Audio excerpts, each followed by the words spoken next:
सिखाने वाले हैं, जिसका विषय है सही समय सही अंतर, स्वस्थ माँ स्वस्थ परिवार। तो हमारे जो पात्र है वो है डॉक्टर, एक आशा दीदी है, और एक बहू है, एक पति है और एक सास है। ठीक है, तो जो शुरुआत का हमारा जो सीन है उसमें हमारे पास एक बहू है जो एक बच्चे को, छोटे बच्चे को लेकर बैठी है और बहुत उदास सी बैठी है। तो सबसे पहले आओ आओ सुनो कहानी स्वस्थ परिवार की जुबानी। आओ आओ सुनो कहानी स्वस्थ परिवार की जुबानी। कम बच्चे खुशहाल परिवार यही है देश का असली आधार। कम बच्चे खुशहाल परिवार यही है देश का आधार। आज विश्व जनसंख्या दिवस के अवसर पर हम एक ऐसी कहानी लाई है जो कि लगभग हर घर की कहानी है, जहाँ प्यार तो बहुत है लेकिन जानकारी की कमी है, और इसी जानकारी की कमी की वजह से लोगों को दिक्कत होती है, महिलाओं को दिक्कत होती है। तो आइए जानते हैं आज क्या है। तो हम पहला सीन हम देखते हैं कि बहू नाराज बैठी, फिर सास की एंट्री। बहू मैं ये कह रही थी, अब तो एक बच्चा 1 साल का हो गया, अब दूसरा भी कर लो ताकि दोनों बच्चे साथ साथ पल जाए। माँ जी अभी मेरी तबीयत ठीक नहीं रहती, मैं दूसरे बच्चे का इंतजार नहीं हूँ। लेकिन बहू हमारे समय में तो 4-4 बच्चे पल जाते थे। माँ जी अभी मुझे बहुत वीकनेस है, मैं ठीक नहीं। देखो अब अगर साथ साथ दोनों बच्चे पल जाएंगे तो ये आसान है। अभी 1 साल का हो गया, दूसरा बच्चा भी साथ साथ पल जाएगा। माँ जी अभी मैं दूसरे बच्चे के लिए तैयार अभी तुम ऐसे नहीं मानोगी, मैं अभी अपने बेटे को बुलाती हूँ। राजू, राजू ये हो गया, बात किससे लग रही है? इधर आ बेटा, इधर आ। ये हो गया, खाना खिला देती मुझे। ये बहू मेरी तो सुन नहीं रही, अब तू इसे समझा। मैं इसे कह रही हूँ कि बच्चे 1 साल का हो गया है, अब दूसरा बच्चा भी कर ले, साथ साथ दोनों बच्चे पल जाएंगे। तो पहले ही कहा था कि इस स्टोरी में तुम क्या किया है दोरे? अरे बेटा इसको कुछ समझा, ये मेरी नहीं मानती है, अरे समझा माँ जी इसको। क्यों नहीं माँ की बात? अभी मैं बीमार हूँ। तो ये हो गया, बीमार होली तो एक बच्चा उनके साथ पल जाऊंगा, विदेश जाऊंगा, मैं कमा के लापत देता हूँ तेरे खातिर। मैं दूसरे बच्चे के लिए तैयार नहीं हूँ। तो ये क्या बात होगी? तैयार नहीं, बात नहीं समझा इसने। बेटा मेरी नहीं मान रही, इसको समझाना पड़ेगा, ये नहीं मान रही है। मैं इसको कहती बाबा के पास ले चले गया, बाबा तांत्रिक के पास। जाना तो पड़ेगा बेटा, डॉक्टर के पास इसको समझाना पड़ेगा ले जाके, ये नहीं मानेगी ऐसे। आशा की एंट्री। नमस्ते, क्या बात हो रही है?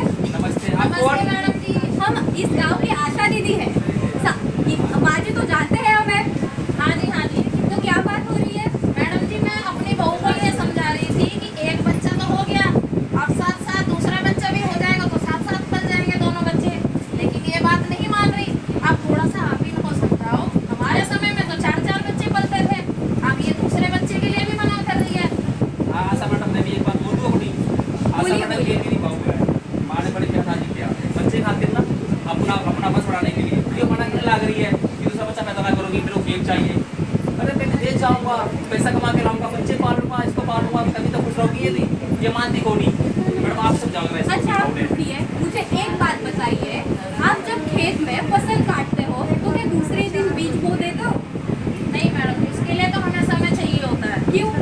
क्योंकि खेत को जोतेंगे, उसमें बीज डालेंगे, उसी के बाद तो फसल उठेगी, सिंचाई भी करेंगे, इसमें तो समय लगता है। तो सही बोल रहे हैं आप। तो आप मुझे बताइए कि मतलब आप खेत के लिए इतना सोच रहे हैं, तो एक महिला का शरीर भी तो ऐसे ही होता है, उसे भी तो पालन पोषण और थोड़ा अच्छे से होने की जरूरत है ताकि दूसरा बच्चा भी स्वस्थ हो। ठीक है, तो अगर आपको ऐसा लग रहा है कि आपको और जानकारी चाहिए इसके लिए, तो आप कल सुबह हमारे गांव में बहुत ही अच्छा महिला डॉक्टर है, उसके पास जाकर आप बात करें। ठीक है? ठीक है मैडम जी, ठीक है, हम कल बात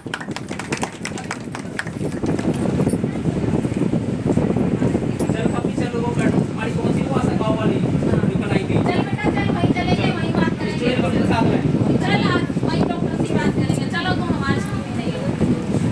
नमस्ते मैडम जी। नमस्ते, कैसे हो आप? हम सब ठीक है मैडम जी। बताइए क्या समस्या है? समस्या ये है मैडम जी, आप भी थोड़ा समझाओ। ये बहू है मेरी, ये बेटा है, बेटा बाहर चले जाएगा।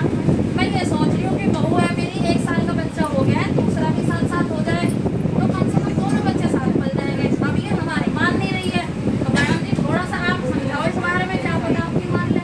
आपका क्या कहना है पूनम जी? ये झूठ बोल रही है ये। सर खाना चाहिए, मेरी माँ का पानी तक पिलाती नहीं है, बीमारी लेके बैठी पड़ी है।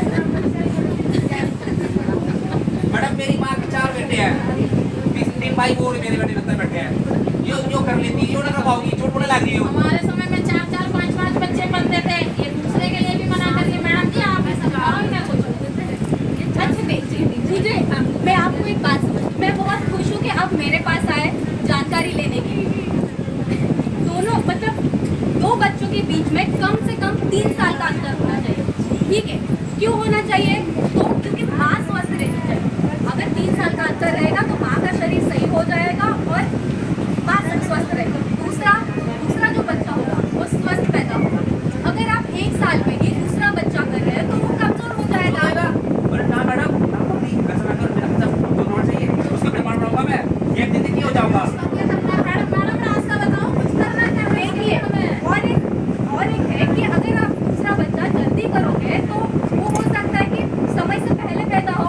7वें महीने में जो बच्चा 9वें महीने में पैदा होना चाहिए, अगर वो 7वें महीने में पैदा होगा तो वो तो और कमजोर होगा, उसको तो सांस लेने में भी दिक्कत हो सकती है। आप समझ रहे हो? तो इसीलिए दो बच्चों के बीच में 3 साल का अंतर होना बहुत जरूरी है। आप समझ गए? आपका क्या कहना है इसके ऊपर? मैडम जी मैंने तो ये सुना है कि पोवर्टी हो गई, ये दिल तक चढ़ जाती है। मैंने आसपास की महिलाएं उनसे भी सुना है कि पोवर्टी लगवाने से पेट में चली जाएगी, दिल में चली जाएगी। उस चीज से भी तो डर लगता है मैडम जी हमें। आप उसके बारे में थोड़ा आप तो देखिए, आप जानना चाहते हो कि आप अगर दूसरा बच्चा नहीं रखना है तब तक आप क्या इस्तेमाल कर सकते हैं? तो उसके लिए बहुत सारी चीज़ें हैं, जैसे आपने बोला कि प्रॉपर्टी। लेकिन आप बताइए मुझे, मानिए कि अगर प्रॉपर्टी जैसे बच्चेदानी इधर है, बच्चेदानी में अगर प्रॉपर्टी रहेगी तो वो दिल तक कैसे जा सकती है बताइए?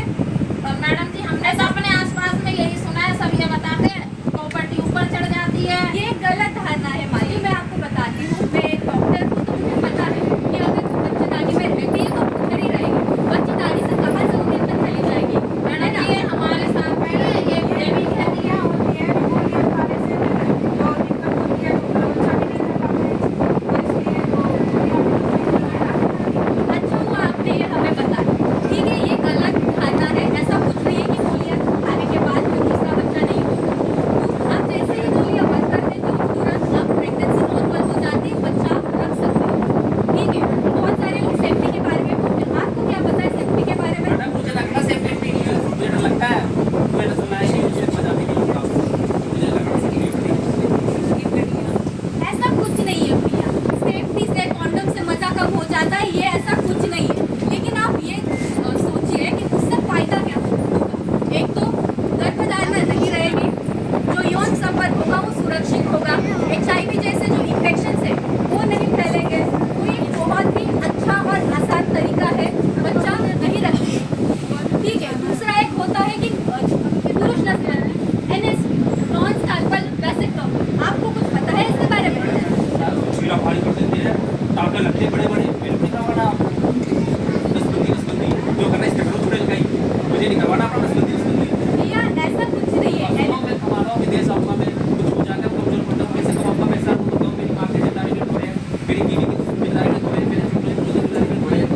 मैंने मुझे करवाना नसबंदी इच्छा करता हूँ, बड़ी बड़ी रहती है। भैया आपको नसबंदी के बारे में गलत जानकारी है। पहले तो ये समझिए NSV पुरुष नसबंदी नॉन स्टार्पल वैसेक्टोमी क्या होता है? तो एक बहुत ही छोटा सा ऑपरेशन होता है जिसमें एक छोटा सा चीरा पड़ता है और वो 10 मिनट के अंदर हो जाता है, और उससे होने के बाद आप तुरंत ही दूसरे दिन भी काम पर लग सकते हो। हाँ, और ये जो आप बोल रहे हो कि कमजोरी आ जाती है, ऐसा कुछ नहीं है, कोई कमजोरी नहीं आती है, ये भी नहीं है, कोई भी मर्दानगी पर कुछ असर, हाँ बिल्कुल, मर्दानगी के ऊपर कोई भी असर नहीं पड़ता उससे।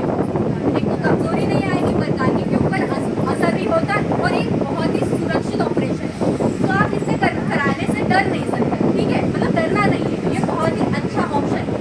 पूनम आपको कुछ बोलना है? 3 साल का अंतर होना चाहिए, ठीक है? तो आंटी आपका अभी हमारा जो भी बात हुई उसके ऊपर आपको क्या बोलना है? मैडम जी आपकी बातों से मुझे ये समझ में आया कि हमारी जो सोच थी कि 4 बच्चे 5 बच्चे एक साथ पल जाते हैं, बच्चों में अंतर नहीं करना चाहिए, ये बात मुझे समझ में आ गई कि बच्चों में अंतर रखो, तभी एक स्वस्थ परिवार बच्चों की परवरिश हम अच्छे से कर सकते हैं। ये हमारी सोच बहुत गलत थी कि बच्चे साथ साथ पल जाएंगे, 4 बच्चे पहले पल जाते थे, लेकिन पहले अगर हमारी बहू का स्वास्थ्य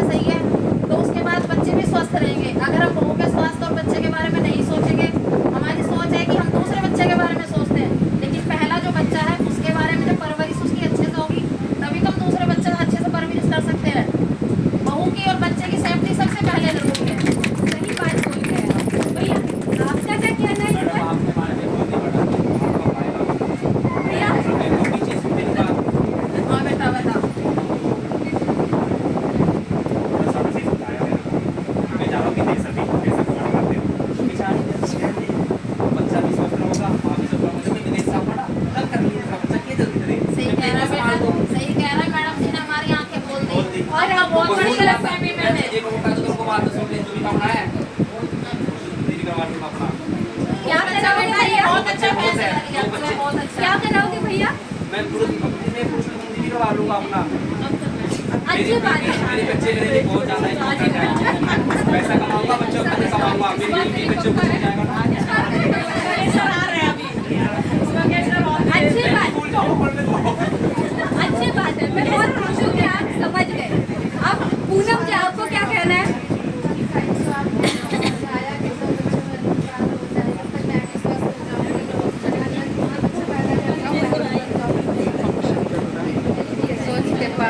सही बात कह रही हो, आपकी कमजोरी कम हो जाएगी। अब अभी हमारा जो भी वार्तालाप हुआ उसके ऊपर हमें आपसे कुछ क्वेश्चन पूछने हैं, कुछ सवाल पूछने हैं। ठीक है, अभी